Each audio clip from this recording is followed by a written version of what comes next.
Hello, souls and demons, and welcome back to the show.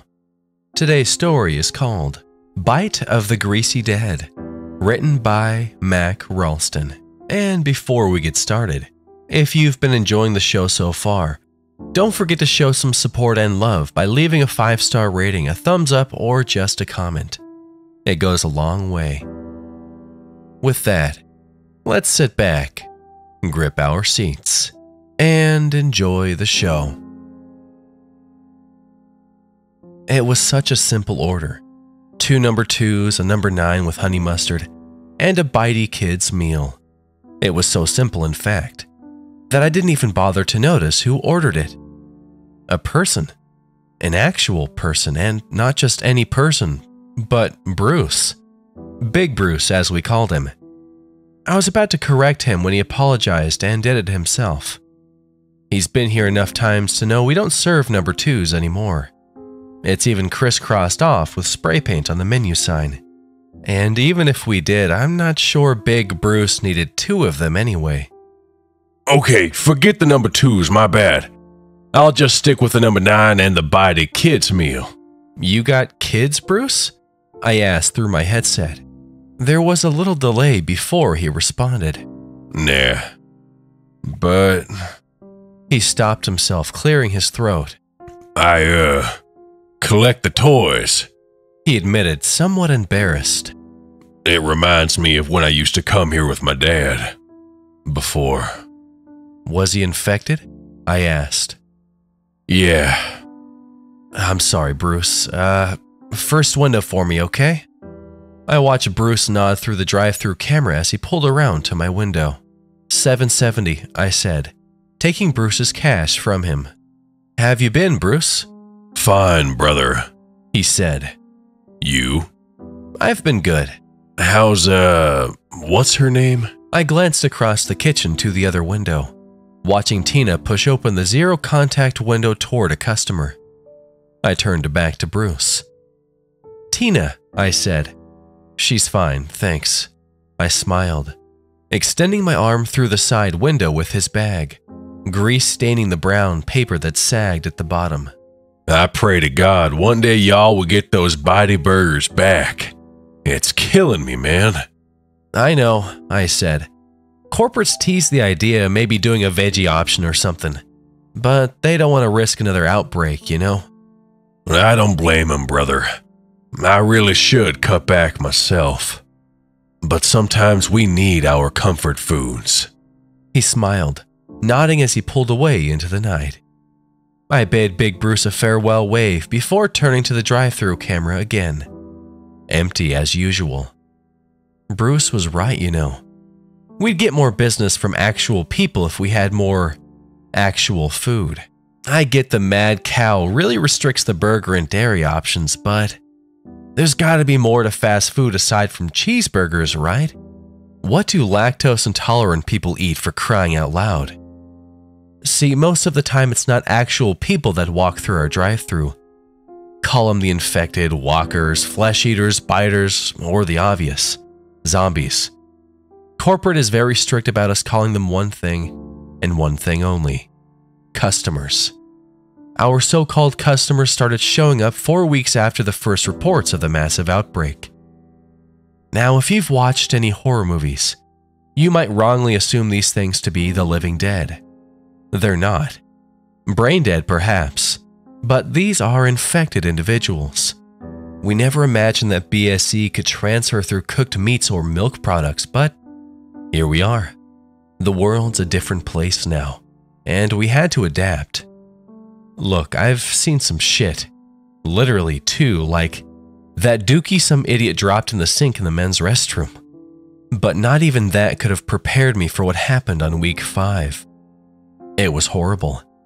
And that's even an understatement. Literal corpses lining the floor in our dining room. Blood spattered all over the walls and ceiling. And those screams. Those awful screams. I admit, I took this job for the minimum wage and the chance to work alongside Tina. But after seeing what I saw, the $15 an hour didn't come close to compensating. But thank God I have this job, 'cause there aren't many left. We were this close to bombing the shit out of ourselves. Total atomic annihilation. They were going to corral survivors into bunkers and obliterate the nation from here to Kingdom Come, but plans changed all of a sudden. Some scientists found out that the reason for the widespread attacks orchestrated by the infected was due to a specific compound found in the brain. I guess the biters really liked whatever was in them. So the worldwide governments began pumping the stuff out, manufacturing it, claiming it was chunks of cow brain from all the millions of inedible cattle around the world. A few backdoor handshakes later and, well, we have where we're at now. Every fast food chain was approached with this billion-dollar idea. Hand out samples of the compound to the infected and receive financial compensation. We don't have an exact dollar figure still, but it must have been a lot because they all immediately adopted the program within weeks. Every couple of days, we get shipments of compound patties at our back door. Now, they claim it's cow brains, but after we forced our lead shift manager to watch Soylent Green, he's convinced the stuff's made out of dead people, and we've been placing our bets ever since. Regardless of their content, however, the compound patties go like hotcakes for the infected.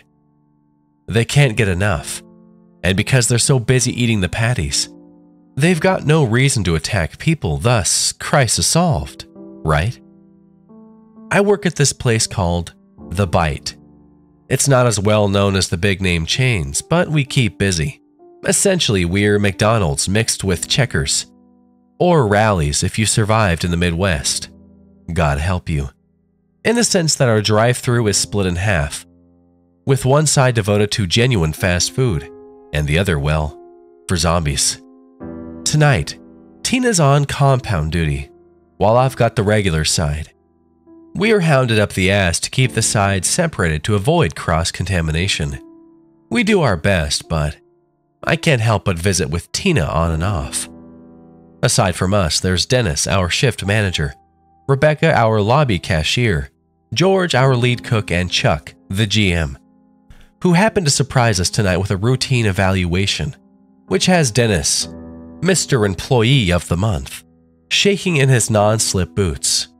Personally and honestly, I'm not very concerned. It's Thursday, and Thursdays are never busy. "Oh shit," Dennis said, wrapping a tight fist around his chin as he bit down onto his knuckle. "What?" I asked. He pointed to the drive-thru camera behind me, showcasing Tina's drive-thru side. One hell of a line. And by line, I mean mass horde of the infected. Did I mention that on the compound side, it's always busy? I went with Dennis to grab another frozen box of patties from the freezer, being sure to wash my hands as I was told. 'Cause God knows that's helping. But I was stopped when he noticed that Chuck had beat us to it. He looked worried, those calculating eyes of his darting around as trembling fingers gripped onto that company phone. I mean, he was standing in a freezer, but he looked more jittery than usual. "Dennis, a word, please," he said, looking at me and prompting my excusal. I shrugged Dennis off, turning back to the kitchen where George met me with his eyes. "The hell's going on? I'm out of patties." "I know," I said. "They're having a meeting or something." "In the freezer?" I nodded. I wasn't going to interrupt my higher-ups, even if we were running low on inventory. After all, it's pretty stupid that we even bother to cook the things in the first place. Our customers clearly don't care.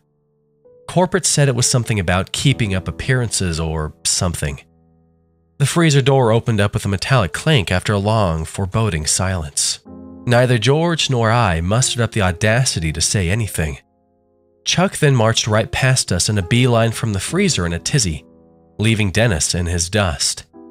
He approached us, not saying a word. "So?" I said, trying to read his face. It was a blend of surprise and sheer panic. He opened his mouth, but nothing came out. "Spit it out, man," George said. "You got the patties or not? Tina's running low and I'm all out." Dennis shook his head with a glazed-over, fear-stricken look in his eyes. "The truck," he sputtered. It tipped over. What truck? I asked. The truck full of patties, he said as matter-of-factly as he could have. The driver took a sharp turn and it tipped. Within seconds, it was swarmed by a mob of roaming biters. Dennis shook his head, his thoughts catching up with his mouth. He shot himself, the driver, before they could get to him. Hold the phone, George said, resting his spatula against the hot metal with a fading sizzle. You're telling me we ain't getting any more patties because some jackass took a wrong turn on the I-95? The hell are we supposed to do? Sit tight, Dennis said, refusing to make eye contact with either of us. Sit tight, George scoffed. Is that what corporate said? Man, fuck corporate, man. The realization of the situation finally dawned on me, physically pushing me back before I could speak. So we're just supposed to sit here? I asked, unsure of what really to say. Chuck said there's a protocol for this, Dennis said, folding his arms and lowering his voice. He also said they're going to come for us, Stephen. Come for us? Without the patties, they'll be forced to seek after any available, well, brains they can smell, namely ours. It was at this point when we were interrupted by Tina, who was attempting to appease the crowd growing outside her window. George, where the hell are the burgers? I got dozens of hungry customers waiting. George chuckled with a wave of his head, tearing his hairnet from what little hair remained atop his scalp. There's been a menu change, honey, he said, and we're all on it. Wait, what? She snapped. Just everyone calm down, all right? There's a protocol in place for our safety, Dennis said, Sullivan nodding toward us beneath that "You are not replaceable" sign, plastered beneath the red-eyed security camera. He shot his gaze over to Chuck, who was still preoccupied with his extended phone call. Right, Chuck? Chuck looked up from his call with a blank expression. He clearly wasn't reading the situation. We've got a protocol in place, correct? Dennis reiterated. Chuck didn't say a word, and instead of replacing his silence, merely placed a finger over his poised lips. The hell is that about? George said, extending a finger at the one crossed over Chuck's mouth. At this point, our commotion prompted Rebecca to stroll into the picture, who really didn't do very much given the fact that our lobby hadn't seen an ounce of life for over 3 months. Her job was probably another one of those keeping up appearances charades our corporate overlords seem to love so much. Basically, they were paying her to play games on her phone. Can someone please tell me why it's so damn loud right now? Jeez. We all stopped our bickering and realized Rebecca was right. Even without our raised voices, it was loud. Outside. There must have been at least 100 of the infected out there. Of course, the glass drive-through window behind Tina only showcased a good handful or so, but from every corner of the building we could make out the groans and cries of the flesh-eaters, their bodies flailing against the walls of the building as thuds echoed throughout our tiny kitchen. We all instinctively looked over at the camera feed, watching straggling biters roam off the main highway and into the mob, which looked like a bundle of roaches, something we were used to here. Then the sound of glass shattering sent the group into a type of shared paralysis. None of us could move, and even if we could, where would we go? The pitter-pattering of spongy feet across the lobby floor sent me into a type of fight or flight I'd never experienced before.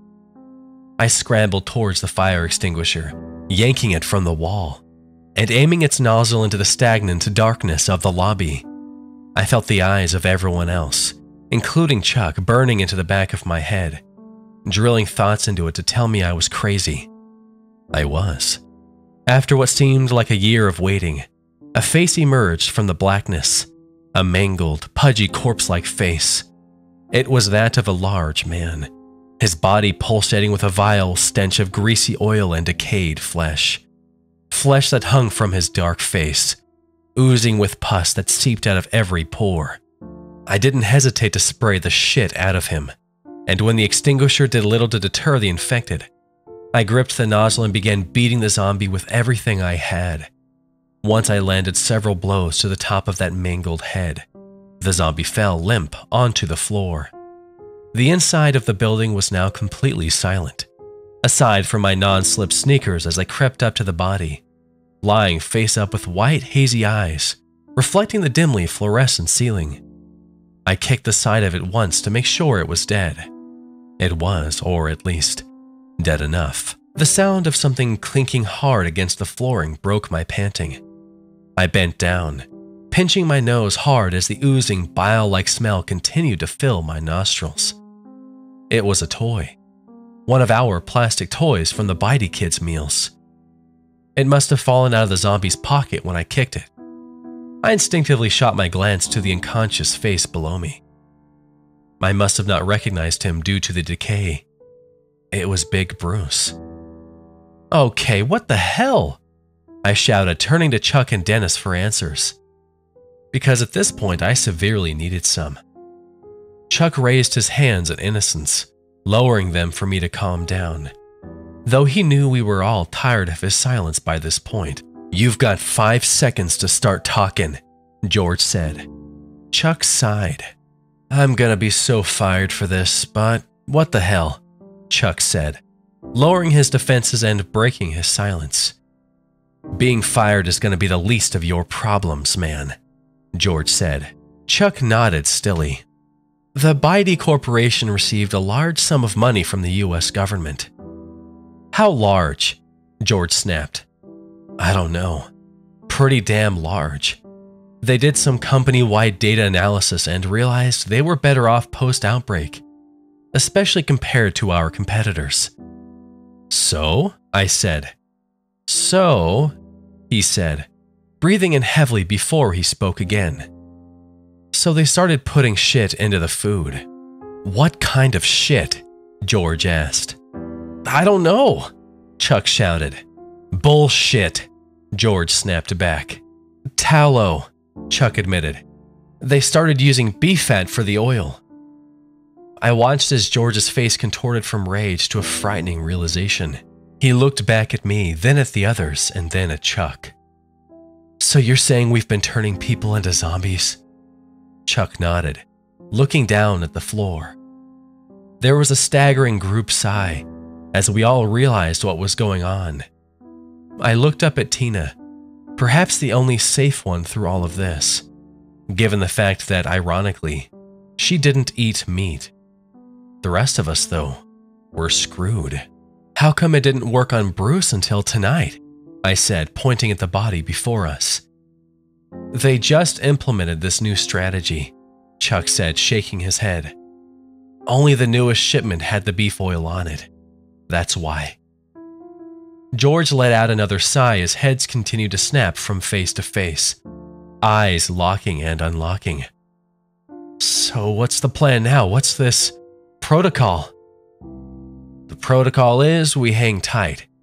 The cops have been dispatched, but the only road to this location is the road where the semi flipped." Dennis nodded. "So you're saying we're fucked," George said. We all realized we were. The only way we could buy some time was to... No, we couldn't. I looked around at the others. I wasn't alone in my thought process. "What are you all looking at?" Chuck asked with a raised, defensive voice. George nodded at us and grabbed him by the arm. "If I'm going," George said affirmatively, "you're going too, you son of a bitch." "What are you talking about? We're supposed to..." "Hang tight?" George asked. "In case you didn't notice, we've got a hole the size of Texas through the front window. They'll be coming in any second." George began dragging the lightweight Chuck through the kitchen. He turned to face us amid Chuck's cries for help. "If any of y'all have eaten here since the last shipment, I suggest you follow us. At least you'll die with some dignity." George nodded a goodbye as he pulled Chuck through the opening in the glass window. I prompted Dennis to follow me as we upturned a handful of tables and barricaded the hole. As we shoved the tables in place one by one, we could hear the shrill screams of Chuck and George, followed by silence for but a moment, before the tearing of skin and snapping of bones resonated from the parking lot outside. We both queasily winced at the noises gritting our teeth, and bearing it as we returned to Tina and Rebecca in the kitchen. Both of the girls quickly adopted the terror plastered on each of our faces. I could tell they wanted us to comfort them or offer some reassurance, but both of us stood without a word. That is, of course, before the inevitable next question arose. Who's next? Another loud crash jolted us all from our silent stares, mine toward Tina, and the others toward the floor, stained with rancid blood oozing from Bruce's wounds. Time was running out, and the lack of sirens meant we were still on our own. The inhuman and disfigured voices chanted in unison around the walls of the small building, reprising their collective request of beans. All right, who's next? I said, sucking back a gasp of air and holding it tightly within my chest. The gazes from the others met mine, none as shocked as we all had the same idea. We can draw straws, Dennis said. There's some in the lobby. You'd like that, wouldn't you? Rebecca said. You're the one that got us into this shit, Dennis. You ought to go first. Me? I didn't. He paused. Noticing he was outnumbered, he slowed his voice. I didn't do anything. Chuck merely asked that I kept quiet as to not scare you all. I had no idea about the beef, I swear. Maybe it was the fact that the brink of death was so close, but for whatever reason I believed him. Obviously, Tina did too. Straws, then, Tina said. I nodded, hemming back a raspy cough as I stepped over Bruce's lifeless body on the floor, retrieving a handful of straws from the lobby. I felt the shiver run up my spine as I turned to face the glass window behind me. There were more of them. The infected studied me with wide eyes, ripping from their sockets without lids to hold them back, their tongues glued to the chilled glass, hazed with what hot breath they had left. I swallowed back a warm mouthful of spit as I returned to the others with the straws. Tina cut them up with one of George's kitchen knives. We all watched as she scrambled the various lengths around in her balled-up fist, unable to tell the difference between them. She held out her hand and waited. None of us dared to start. Screw it. I grabbed a straw, somewhat on the taller side. I was safe. Tina immediately followed, the largest. Thank God. Then Rebecca. She reached in, yanking the smallest out. Shit. Listen, you can't. She fearfully stared back at all of us. I'm pregnant. Dennis's mouth dropped open at the bombshell. I honestly didn't have a comeback for this one. Bullshit, Tina said, calling her bluff. It's true, Tina, Rebecca said, nodding spastically.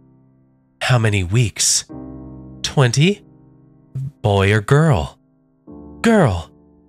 Her answers were pretty snappy. If she was lying, she was doing a damn good job. And that's when the biter entered the picture. See, despite our bureaucratic straw-drawing debate, the crawlers outside were far less cordial.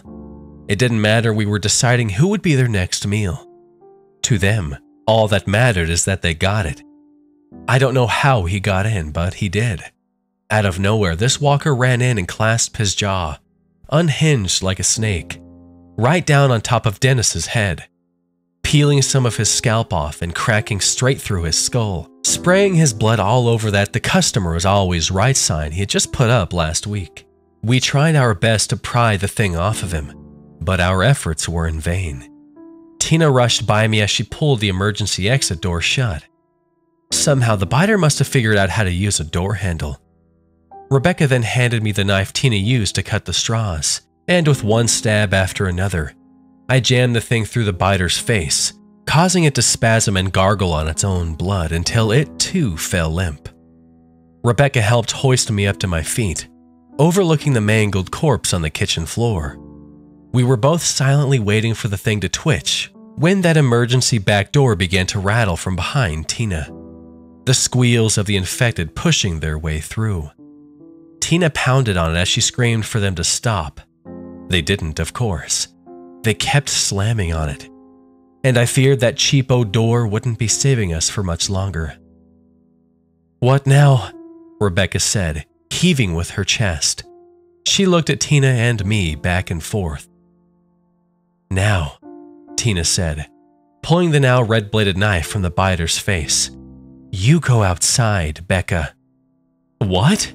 I said. "What was Tina?" "Look at her," she said, staring intently at me. "Doesn't look like she's 20 weeks pregnant." I don't know." I shrugged desperately. "How am I supposed to know?" "Trust me, she's not." "I am. You gotta believe me," Rebecca shouted. "They're gonna bust through that door any minute," Tina said. "And the cops still aren't here, so we're all gonna die if someone doesn't go outside." Tina held the knife up at Rebecca, who turned to face me. "What happened to women and children first, huh?" she cried. "If you insist," Tina said, shouldering Rebecca toward the door, causing her to trip over the body on the floor. I took a step back as the ensuing catfight began, ending with Rebecca being pinned against the emergency exit at knife point.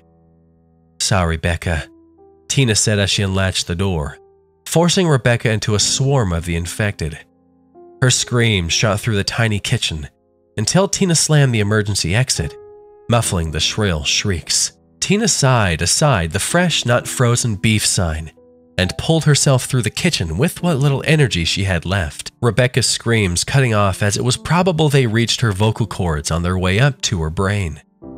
Everything became silent then, aside from the hum of perpetual moans that plagued the place and the ice machine. Tina stood before me, wiping away a tear and sniffling. "I sure hope she was lying to us," she said. I nodded as I extended an arm, embracing her. "You know, there's something I've never told you, Tina," I said. "What?" she said, her voice muffled as her cheeks dug into my shoulder. "That's nothing," I said. "No, go on," she said. I swallowed. "If somehow I get the chance, I want to take you out," I said. Tina laughed against me. "Deal. Just as long as it's not fast food." I felt her smile widen against my arm as I held on to her so tightly amid that cramped-up kitchen, my nose atop her blonde locks, my lips pecking a kiss. The only thing that began running through my mind now was the taste of that number 9 I had on my lunch break, and how it smelled just like the inside of her head.